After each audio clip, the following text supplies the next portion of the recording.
आज हम आपके लिए दुनिया में दूसरे स्थान वाली अमेरिकी टीवी श्रृंखला स्पार्टाकस लाए हैं। इस शो का प्रभाव सिर्फ दृश्यात्मक चौंकाने से नहीं, बल्कि इसमें शामिल उच्च कला तत्वों और पात्रों के बीच जटिल प्रेम और द्वेष के कारण है। पिछली कड़ी में दिखाया गया कि इलिसिया की गुप्त साजिश के तहत स्पार्टाकस ने सबके सामने अपने अच्छे दोस्त वारो को मार डाला। इस घटना ने उसे गहरे आत्मग्लानि में डाल दिया। उसकी पत्नी और अच्छे दोस्त की मृत्यु हो गई।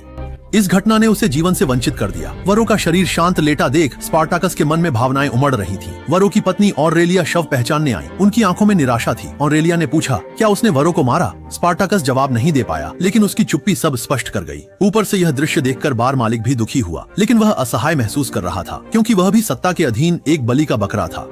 हाल ही में बालाओबान एक बड़ी योजना बना रहे हैं। उन्होंने अधिकारी को पकड़कर सीवर में कैद कर दिया, क्योंकि पिछली दावत में अधिकारी ने उनकी निर्दयता पर हंसी उड़ाई थी, जिससे वह धैर्य खो बैठे। वह अधिकारी को अपनी शक्ति का एहसास कराना चाहते थे। इसके बाद बालाओबान ने स्पार्टाकस को बुलाया और बताया कि एक महत्वपूर्ण मुकाबले में उसे भाग लेना है और मुकाबले से मिलने वाला इनाम वरो की पत्नी को दिया जाएगा। स्पार्टाकस ने यह सुनकर सहमति दे दी। बार मालिक ने उसकी वफादारी की तारीफ की, लेकिन इसने अन्य ग्लैडिएटर्स को नाराज कर दिया, जिन्होंने उसे भाई को मारने का आरोप लगाया और फिर भी जिंदा रहने की हिम्मत की। स्पार्टाकस ने गुस्से में कहा कि अगर वह भी मर जाता तो वरो की पत्नी की देखभाल कौन करता। इसने शोरगुल वाले कक्ष को शांत कर दिया। पिछले एपिसोड में वरो के साथ द्वंद्व युद्ध में स्पार्टाकस को अनजाने में चोट लगी थी और आंतरिक दुख के कारण उसकी शारीरिक और मानसिक स्थिति खराब हो गई, जिससे पेट की चोट ठीक नहीं हो पाई और संक्रमण हो गया।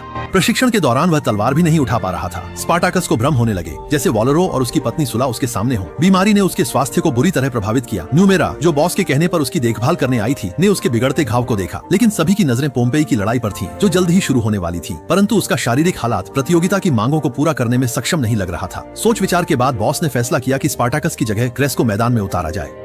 क्रेस ने उम्मीदों पर खरा उतरते हुए पहले मुकाबले में एक ताकतवर दुश्मन को हराया और चैंपियन का गौरव पाया, साबित कर दिया कि वह अब भी अखाड़े का राजा है। दूसरी ओर चोट से उबर रहे स्पार्टाकस ने अचानक एक रहस्य पाया कि उसकी पत्नी की मौत बाहरी स्थान पर नहीं, बल्कि उसके नेता ने उसे मरवाया था। यह तथ्य अंतिम तिनका साबित हुआ और स्पार्टाकस ने बदले की राह पकड़ ली।